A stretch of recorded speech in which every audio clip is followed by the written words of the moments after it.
अरे बान्ही के कफनवा सीमा पे सजनवा, अरे देशवा के रखवा रे जनवे पे खेलता होई है फौजी बलमुआ हमारे जनवे पे खेलता होई है।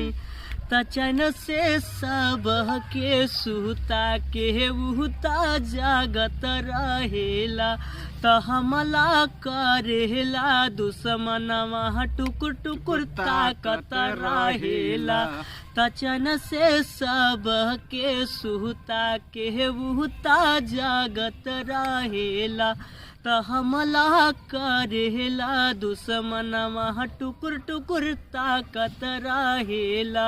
अरे पियावा के हाल न पियावा बुझेला, अरे बड़ुए हथियार जनवे पे खेलत होई है फौजी बलमुआ हमारे जनवे पे।